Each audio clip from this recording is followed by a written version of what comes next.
What's going on, everybody, and welcome back to Comic Breakdown. In this video, we're hopping into Absolute Wonder Woman issue number 9. So far, Diana has really shown off her feats. She's shown off her abilities. Our princess of hell. She is no woman to be trifled with. And though she's able to defeat giant monsters, humans are a little bit different. They're more clever. They're a little more tricky. They got those hidden agendas right up their sleeve. So when Wonder Woman responded to the sound of a monster in Gateway City, she found no beast. She found Dr. Poison. Dr. Poison using robotic spiders. When Wonder Woman finally caught up to Dr. Poison, in an effort to save herself, Dr. Poison gives up some information. Dr. Poison gives up that there is an Amazon. There is one of Diana's kind. Sparing Dr. Poison's life, they'll give up the information to Diana. With that being said, let's dive into this breakdown.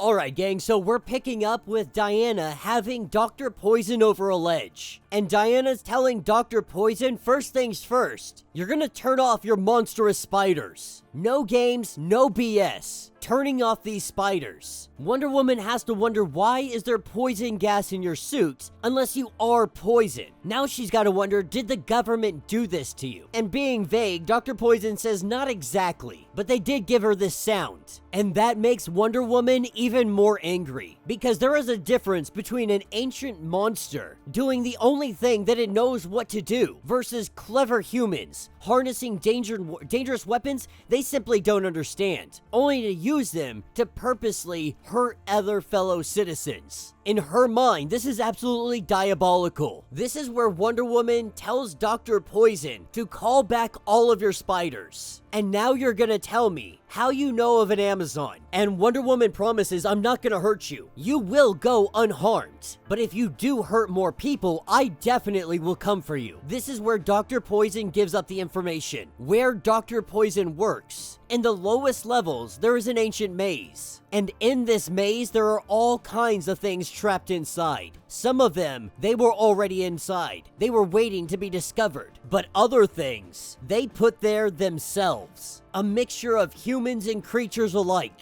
From what Dr. Poison says, this Amazon was already there. Dr. Poison willingly handing over the coordinates of the location of where this may be, but warns Wonder Woman that you're never gonna get in there. The security is unbelievable, and if you have no plans in killing humans, you're not gonna get very far. Wonder Woman does a spell, and what we see happen is all of those robotic spiders, they make their way into hell, taking this away from the government and Dr. Poison. Wonder Woman warns not to do this again, that she will be watching. And as we hop back over to HQ, Steve is trying to let her know that this is most definitely a trap. But Wonder Woman, regardless of that, she has to take the risk. If there is an Amazon that is existing, that is alive, then it is her absolute duty to go after this.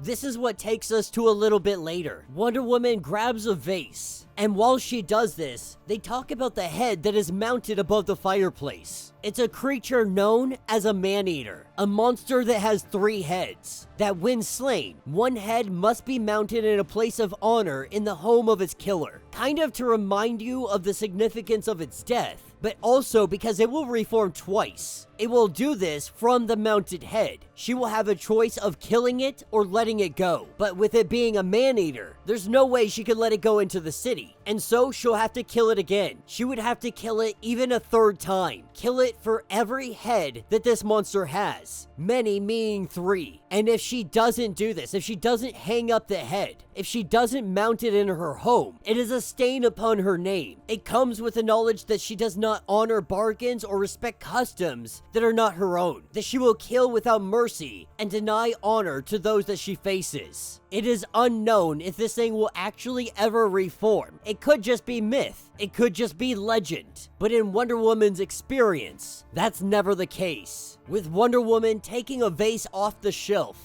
we see her open up a doorway, and this doorway leads her directly to the maze area 41. The smell is already alarming as she lights up the corridors. she finds herself in a very narrow hallway. Dr. Poison had baited her hook very well. Steve's concerns were all well-founded, and Wonder Woman is no fool. She knows that the doctor certainly has ulterior motives, but she cannot help but feel that she was telling the truth, something that she's rarely ever wrong about. But as she walks through this maze, she can feel the loneliness. She can feel the despair. And as she makes her way further along, what she finds is a Minotaur. A Minotaur being attacked by fishmen. As she sees that the Minotaur is severely outnumbered, she doesn't know whose side is whose, because a Minotaur straight up rips somebody in half. Rips one of these fish dudes clean across the stomach. Not understanding this completely, she pulls out Nemesis. She pulls out the Nemesis lasso, wraps up one of the fish people, wraps up the Minotaur. This will bring the Minotaur either to his knees or prove his innocence. And when he doesn't drop to his knees, Wonder Woman understands. The Minotaur is the one in danger. She doesn't understand what's happening, but she tells the Minotaur that you have my axe. Gimli would be proud. The two of them finding themselves surrounded. He accuses the fishmen of being murderers. He says that they want Petra. Looking over in the corner, this is where Wonder Woman sees her. A siren. Nearly dead, but a siren nonetheless. At this point, the fishmen, they are no match for a Minotaur and Wonder Woman. They go into a full retreat, with the Minotaur picking up Petra, saying that we have to get out of here, because the fishmen, they're close by, they're gonna redouble their efforts, and then they'll make another attack. And so Wonder Woman joins along. We learn that the Minotaur's name is Ferdinand. He tells her that he has a place to hide, that this maze, this is a place that he has always been. And knowing that this is hardly the time to ask, but considering he has always been here, she has to ask, have you ever seen an Amazon in this maze? Now the Minotaur, he's never seen an actual Amazon, but some say that Clea is an Amazon, but he hasn't seen evidence of this. Clea is the monster who is taking control of this maze, the woman who hunts Petra. And as the two of them turn a corner, this is where they run into her. Queen Clea,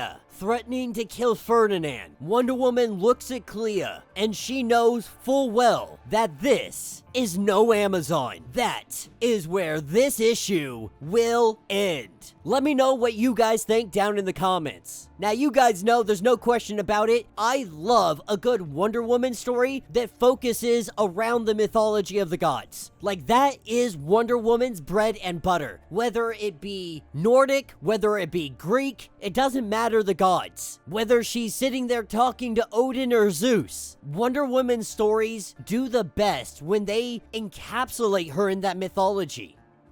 You know, it is fun to see Wonder Woman on Earth doing street level stuff, helping the Justice League, all that good stuff. But in the grand scheme of things, when you put her against the gods of war, when you put her against the god of gods, it's hard to go back to those street level things where she's having a brawl. And I think that's why Absolute Wonder Woman is so successful. Now, I don't mean to speak for all Wonder Woman fans, but I feel like as a Wonder Woman fan, these are the stories that we want. These are the stories that need to be told. Stories of magic and mythology, of wonder and curiosity, of terror and petrification. That's why so many are enthralled with Greek mythology just in the regular world. These stories are fascinating. They're intriguing. They make us question our own morals, our own ethics, our own lives, how we lead them, how we treat them. And Wonder Woman comics, they have the potential to be the greatest reflection of that. To keep alive stories of mythology that have existed for hundreds of thousands of years, but telling them in a more modern, a more understanding way for a new generation of audience. But let me know what you guys think. Let me know your thoughts. Let me know your theories. If you want to get caught up on everything going on with Absolute Wonder Woman or the Absolute Universe, check out the link in my description as well as the top of this video. It's going to get you completely caught up on everything that we have been covering in this series. If you would like to support the channel, you can always do so by joining the channel membership. Much like Patreon, having multiple different tiers, from $1 to $50 from loyalty badges to comics every single month. Not only are you helping out the channel tremendously, you're getting tons of perks in the process. Now, if you're unable to do this, do me a favor, subscribe to the channel, like this video, hit that notification bell, and with that being said, until the next breakdown.